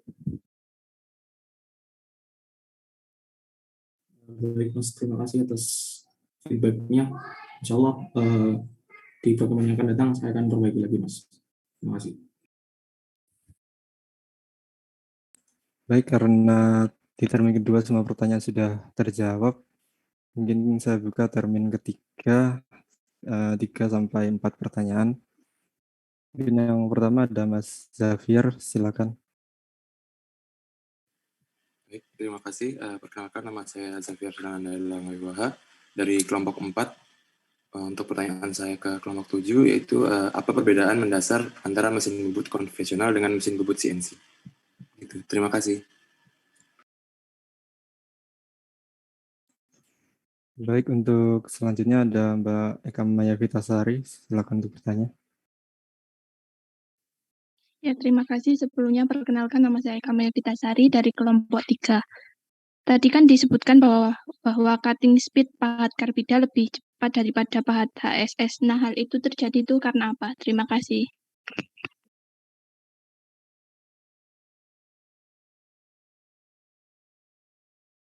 Baik, karena di termin ketiga ini dibuka sampai 4 pertanyaan, mungkin ada yang ingin bertanya lagi?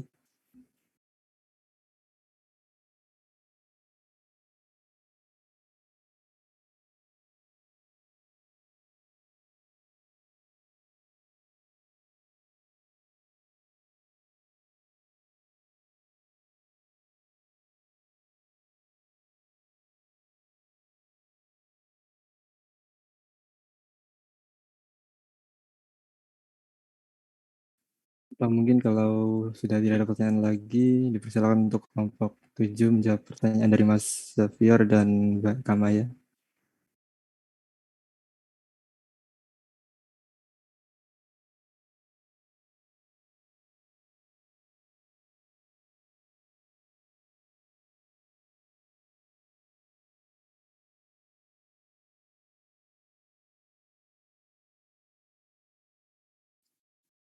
Izin jawab dari Renator.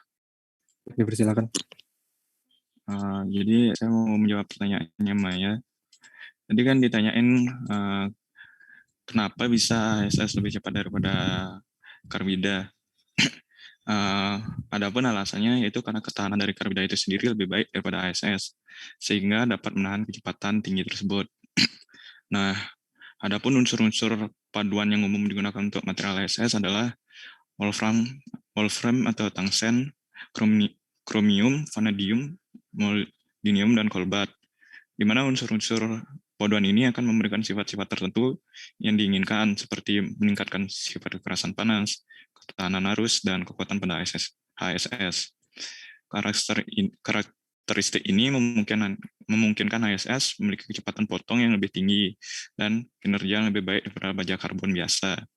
Kecepatan potong pahat bobot HSS berkisaran antara 10 sampai 60 meter per menit. Sedangkan untuk pahat karbida mempunyai sifat-sifat kekerasan yang tinggi pada berbagai tingkatan, suhu, dan juga konduktivitas terma yang tinggi, serta modulus yang juga tinggi dan ketahanan haus yang baik, sehingga alat potong yang terbuat dari karbida merupakan alat potong yang efektif dan efisien. Jadi karena sifat-sifat tersebutlah alat alat potong karbida lebih cepat daripada alat potong HSS. Terima kasih. Semoga menjawab. Baik, untuk Mbak Eka Maya mungkin ada tanggapan? Sudah cukup, terima kasih.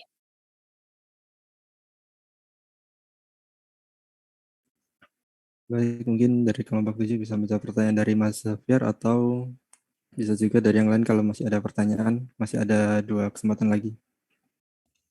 Izin menjawab. Baik, silakan. Untuk perbedaan dari mesin konvensional dan mesin CNC itu dari itunya apa pengompresiannya aja kalau setahu saya itu. Kalau yang dari konvensional itu kan dioperasikan secara manual oleh manusia. Dan untuk yang CNC itu dibuat oleh manusia juga tapi dalam bentuk kayak coding seperti G-code. Yang bahasanya bahasa komputer gitu. Masih. Baik, untuk Mas Zafiar mungkin ada tanggapan? Oh, baik, dari saya mungkin cukup. Terima kasih.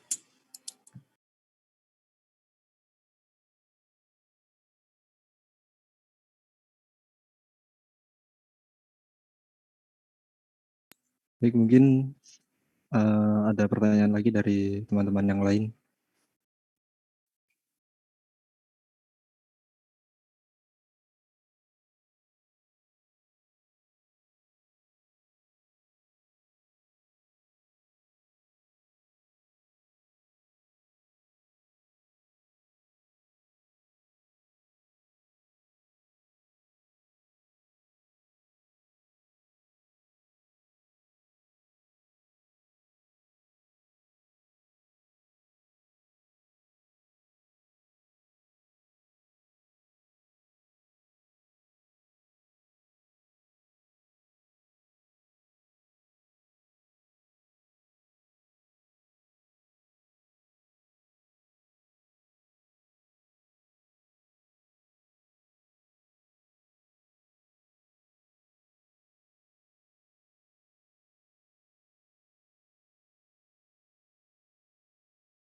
Baik, mungkin karena sudah tidak ada pertanyaan, bisa saya tutup presentasi kali ini dan saya kembalikan ke Bu Dini.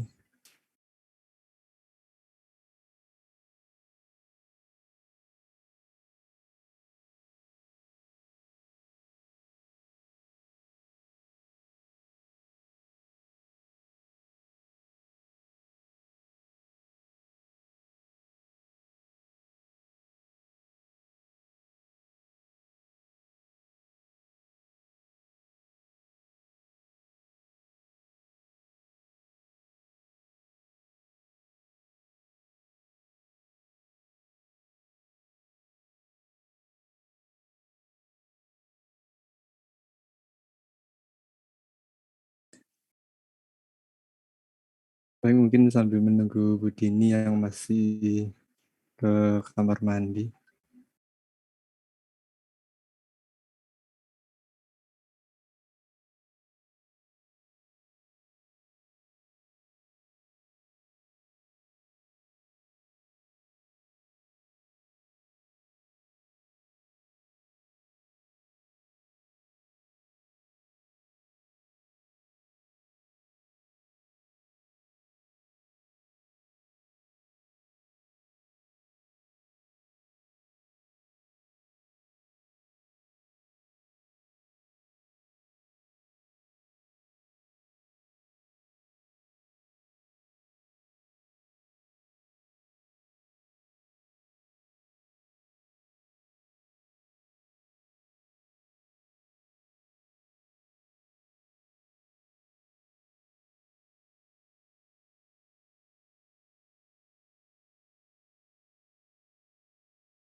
Oke, sorry tadi habis kalau sebentar. Jadi terima kasih kelompok 7 sudah presentasi untuk materi proses bubut. Jadi lumayan menarik. Jadi lengkap sekali kelompok 7 mengutarakan atau memberikan presentasi berkenaan dengan proses bubut. Jadi saya suka seperti ini ya. Jadi ada mulai dari prosesnya, kemudian variabelnya bagaimana, dan ada contoh soalnya, dan diberikan video-video yang bisa menunjang pembelajaran. Nah, mungkin ini bisa jadikan contoh. Mungkin juga bisa kelompok lain kalau harus lebih baik lagi dari kelompok 7 ini. Meskipun kelompok 7 ini sudah bagus, kalian harus bisa berusaha untuk lebih bagus lagi dari kelompok 7 ini untuk presentasi selanjutnya. Nah, kemudian untuk minggu depan, agenda minggu depan itu tidak ada presentasi. Jadi kita akan belajar mengenai mission ability. Jadi sudah saya katakan sebelumnya, saya sudah upload beberapa materi, ada 7 materi yang ada di Classroom. Itu nanti silahkan dibaca, di review sendiri terlebih dahulu. Nah, untuk minggu depan, jadi setelah teman-teman sudah review materi tersebut, nanti akan saya langsung kita akan masuk ke minggu depan itu akan masuk ke agenda untuk tanya jawab. Jadi saya harap teman-teman semuanya aktif. Harus kalau nggak ada yang jadi jangan pasif ya. Jadi saya inginnya semuanya aktif. Nanti entah dari saya ada short quiz kah, entah nanti tanya jawab. Jadi kalau semua nggak ada yang bertanya, nanti malah saya yang akan bertanya sama teman-teman. Oke. Ya. Jadi mungkin untuk hari ini saya mohon maaf, saya cukupkan sampai di sini dulu karena saya harus ada meeting. Setelah ini ada meeting dengan departemen. Jadi saya harus menyiapkan materinya karena saya yang bertanggung jawab atas meeting ini. Jadi nanti mohon maaf. Jadi saya harus mengakhiri kuliah kita sampai di sini terlebih dahulu ya. Jadi jadi nanti di depan tidak ada presentasi dari kelompok selanjutnya, tetapi teman-teman harus membaca, mereview apa yang sudah saya berikan di materi di Classroom ya. Jadi itu rangkuman ya teman-teman ya, itu adalah rangkuman materi yang dirangkum dari beberapa buku. Jadi bukunya yang ada di RPS, saya sudah juga masukkan RPS di Classroom, itu silahkan dilihat, itu ada Pak Jian dan juga ada John C. Kalau teman-teman punya Groover, silahkan pelajari Groover gitu ya. Nanti setelah ini saya akan coba untuk lihat, saya buatkan link, nanti saya buatkan link untuk teman-teman dari kelompok yang sudah presentasi untuk memasukkan materinya. Jadi untuk memasukkan materinya yang sudah dipresentasikan, jadi nanti biar bisa biar bisa diakses juga oleh teman-teman yang lainnya seperti itu. Jadi nanti temannya yang kelompok lain juga bisa mempelajari atau mengulang lagi slide yang sudah dibuat oleh kelompok 7 yang tadi yang sudah presentasi. Dan juga nanti akan saya masukkan buku ya, jadi buku yang saya punya ya, saya punya soft copy-nya. Mungkin teman-teman ada punya yang lainnya, silahkan dimasukkan juga di situ. Jadi kita sharing e-book seperti itu ya. Mungkin sebelum saya akhiri ada pertanyaan. Maaf Bu Dini, izin bertanya Bu. Ya silakan Raffi. Tadi saya ada pertanyaan untuk ke kelompok penyaji tadi Bu, cuman saya kalau boleh Bu dapat konfirmasi dari Ibu, sudut potong itu sudut yang dibentuk antara apa dan apa ya Bu? Sudut potong itu adalah orientasi dari pahat ke benda kerjanya. Oh, jadi dari ujung poinnya itu ya Bu?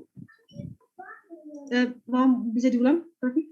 Jadi untuk sudutnya itu berarti antara ujung poin dari pahat dengan clockpiece-nya ya Bu? Ya, jadi itu. Jadi dia mengarah kemana terhadap garis. Biasanya sih ada garisnya itu ya.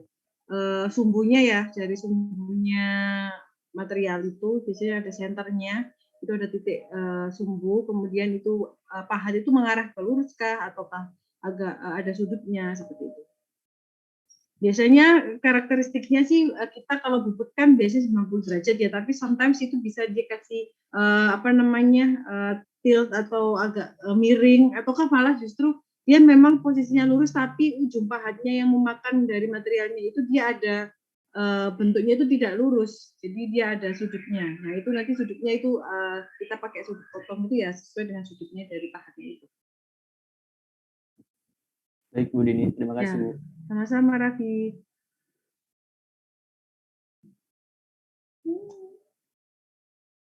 Ada pertanyaan lagi yang ingin didiskusikan?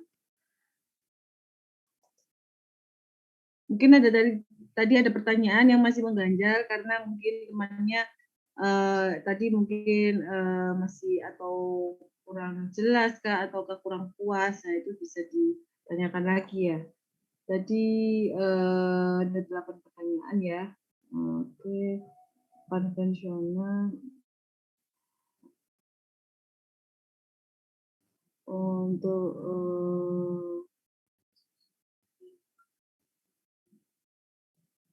untuk prosedur keselamatan kerja itu kita masuk ke K3 itu ya. Jadi kemarin ada yang ikut tuh nggak? Ada yang ikut safety yang saya share nggak? Itu kan juga keselamatan ya. Jadi di sesi kemarin itu dijelaskan untuk 2 industri. Jadi yang pertama industri penerbangan, safety di industri penerbangan dan industri manufaktur dari AHM. Yang penerbangan dari GE, General Electric, jadi yang buat mesin pesawat. Jadi ada 2 alumni kita yang memberikan atau share ilmu mereka berkenaan dengan safety di bidang aviasi, bidang penerbangan dan bidang manufaktur. Nanti kedepannya nanti akan ada lagi yaitu safety juga, safety system management, tapi nanti kita temanya adalah chemical sama pertambangan dong Mas. Chemical sama pertambangan. Jadi itu akan series ya. Jadi ibaratnya agenda yang seperti kemarin itu ya share itu adalah agenda serial. Jadi nanti akan kita kolaborasi dengan HMM. Jadi kita kolaborasi dengan HMM. HMM nanti akan memberikan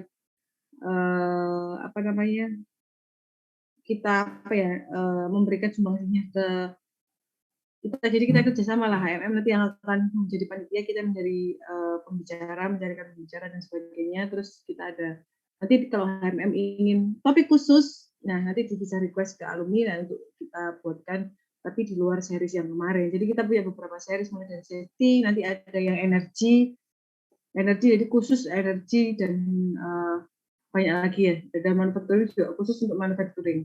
Jadi mungkin teman-teman silahkan lah ya. Jadi kita kuliah itu kan tidak hanya belajar apa yang kita berikan ya. Jadi kita berusaha untuk memberikan banyak